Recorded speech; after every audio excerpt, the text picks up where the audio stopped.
the Ferrari GTO, or today more affectionately and commonly known as the 288 GTO.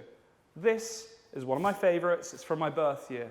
Launched in 1984 and produced from 1984 to 1987, the 288 GTO was a stillborn Group B project for Ferrari. Believe it or not, there was intention to take this car racing as part of the racing category of the Group B rally era. That was never to be, but what it did create was the first supercar from Ferrari, and I really mean that. For me, this is the first supercar from Ferrari, exclusively for VIP clients, and officially only 272 units were built. Now, our records show a few more than 272, probably more like 290 examples, but still the official figure is 272. The chassis frame was loosely based on the Ferrari 308 with a removable rear subframe. The engine was a V8 twin turbo, which we later found a derivative of in the F40, which was transversely mounted with a gearbox behind it, 5-speed plus reverse. It had just over 400 horsepower. The car weighs close to 1,000 kilos. The bodywork is a combination of aluminium and, of course, the revolutionary Kevlar of the early 80s. So the wings, the roof, the rear quarters are Kevlar. There are some fiberglass panels as well. The doors are aluminium, and it is a superb car. With this profile of tyre, B-road driving in a 288 GTO is pretty much for me the ultimate go-anywhere car, the ultimate B-road car. I'd happily do thousands of miles in a week in one of these.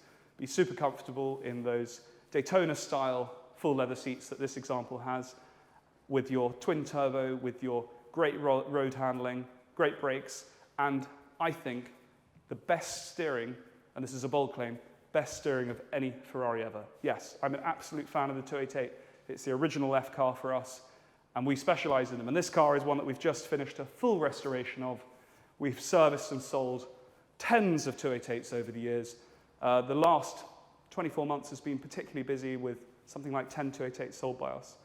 But I wanted to take this opportunity to do a quick user's guide, especially for the new owner of this car, because this car's flying to the US today, and I unfortunately can't be there to hand it over myself. So I'm going to run you through, and the new owner, how to use and enjoy your 288 GTO. So we'll start at the front just quickly, visually and exterior-wise. We've got our pop-up headlights, and we've got our side lights below here. We've got our side lights in the bumper as well, and these also double up as fog lights. This car has yellow lights because it spent most of its life in France. Interior-wise and option-wise on a 288, every 288 was red. But interior-wise, there were three main options that you could choose from. The upgraded full leather interior, which is, as you can see in this car, black leather with Daytona stripes. The second option, electric windows. So in the center of this car is a full option car, by the way. Center of this car, we have two switches for the electric windows to go up and down, but you could have manual windows.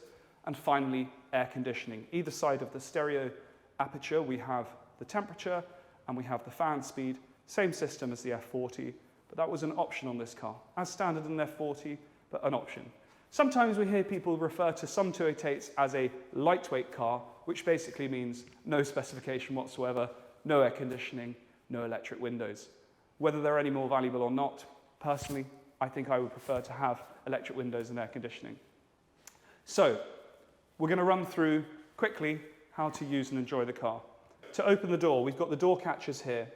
Finger in underneath, simple lift up, and the door opens like that. Just before I get into the car, in order to shut the doors, I always recommend to people to just hold the doors nice and low, maybe get a couple of fingers underneath there and give it a good slam, because they are not the easiest doors to shut, especially with new rubbers. And that's a good place to push. And if you look at the way the door is constructed, this is a really nice strong area just between the lock and the edge of the door. So you can give it a good push here, around about in the same position as where the lock is itself. There we go. So we'll climb into the car in a second. Just to highlight this lever here. So this lever is the reclination of the seat. So if you pull this up, the seat would go all the way forwards, and you use the weight of your body to push it backwards. Under the front, there is a full width bar that you pull up, and then you can slide the seat backwards and forwards. No electric seats in this car. So in we get, as I said, pull that bar up, we can go backwards and forwards. And this lever, we can go backwards and forwards with the reclination. On the door here, in this particular car, we leave our notes to owners, so you've got a full list of the main things to look out for in terms of tyre pressures, in terms of starting, in terms of how the engine cover works, when you should service it, fuel, speeds, all that sort of stuff. We leave that in there. On the door card itself, this is the door handle to open, so you put your finger in there, pull away, and that's how you open. To open the front compartment, which is where we find our spare wheel, you've got space for luggage and your toolkit, we simply pull this lever and it opens it. Now on this particular car, we fitted an electronic fire system. It's hidden, it's discreet, the bottle's hidden in the front, the nozzles in the engine bay are hidden as well, but it's good to have just in case. And this here is the E button to signal extinguisher, and underneath is a push button. Being an electric system as well, between the seats, we actually have to arm the system first, which we'll come back to in 1 second. Now for the driver's zone. So, it's a simple, very basic setup. We've got the classic black with orange dials from the 1980s.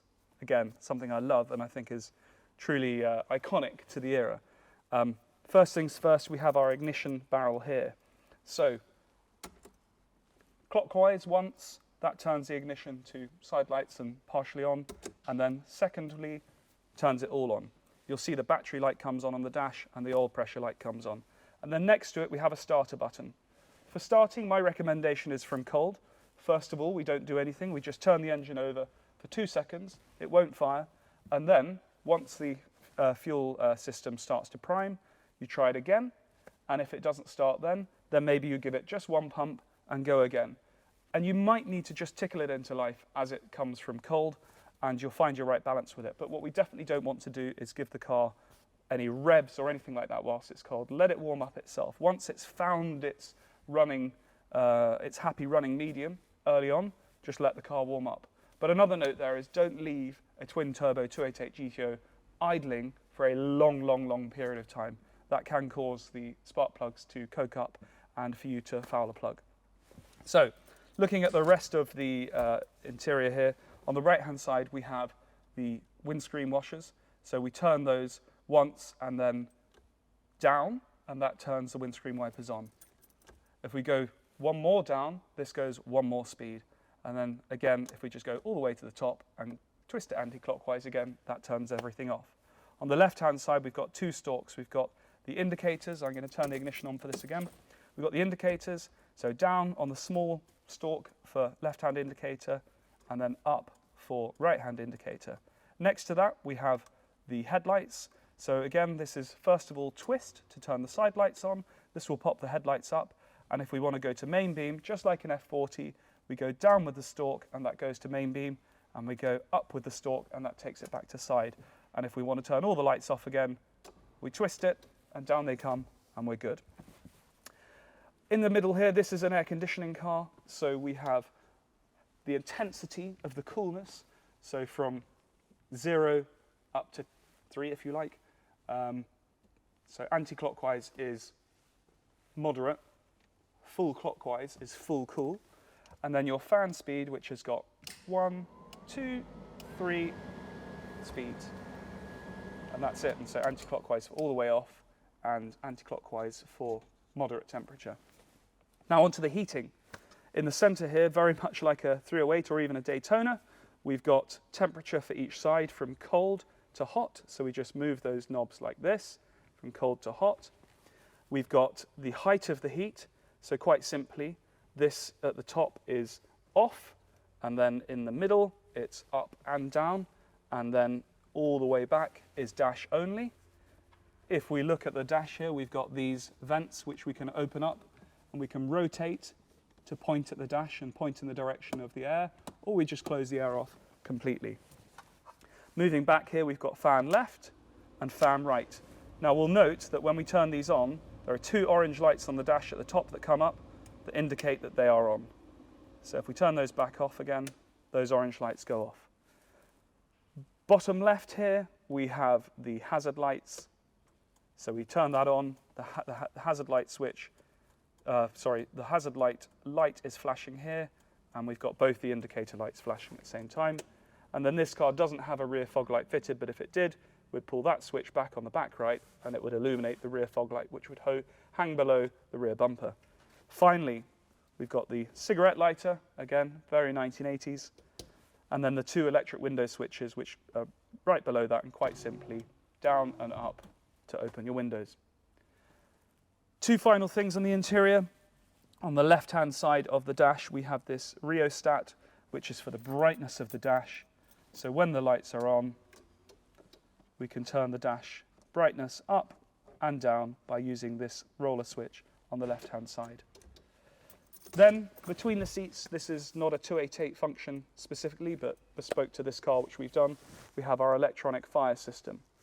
So in order to arm the fire system, but we take this top off here, and we've got a switch here. Push it down, that's a test function which shows the system has battery, and if we flick the switch up, the red light comes on, and that means it's armed. So now, if someone presses the red button on the side of the dash, it will go off. I would tend to leave this off the whole time in the middle switch, but if I'm going for a drive, I'll take the protective cover off, I'll flick the switch down to see that orange light to make sure the system's got battery, and then I'll flick it up to make it armed, but only for when I'm driving. And in fact, I think in an emergency, I could probably think to myself, I've got to arm the system here first and then press the button, just so that it doesn't get pressed by mistake. So for the gauges, on the left-hand side, we have the speedo. It's in kilometers an hour. This car shows 14,337 kilometers from new, and the speedo goes from 0 to 320 kilometers an hour. When the indicators are on, obviously you can see the flashing lights in that dash, and when the headlights are on main beam, or side lights, sorry, the side lights are on, there they are. These two center gauges, the top is your oil pressure, the bottom one is your boost. Typically, you'll see this car boosting at around about 0.8 bar. And then on the right-hand side, we have the rev counter, which goes from 0 to around about 7,800 revs, red line. Finally, across the middle here, we have these three gauges. So we have oil temperature, water temperature, and fuel level. This is our rheostat here to go up and down for the brightness on the dash. For the interior light, you push this forwards, and it stays on, and then you move it back to the middle, and it turns off.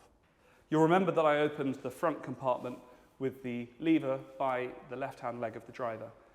It's a front hinging system, so it opens up like this. We go all the way to the top, and it will lock in position.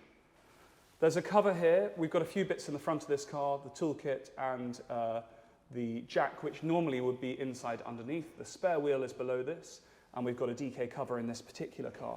However, with all of that removed, you could fit your Scuderia 288 GTO luggage. Not all cars have it, but it's a really nice thing to have, and it fits perfectly in that space in the front.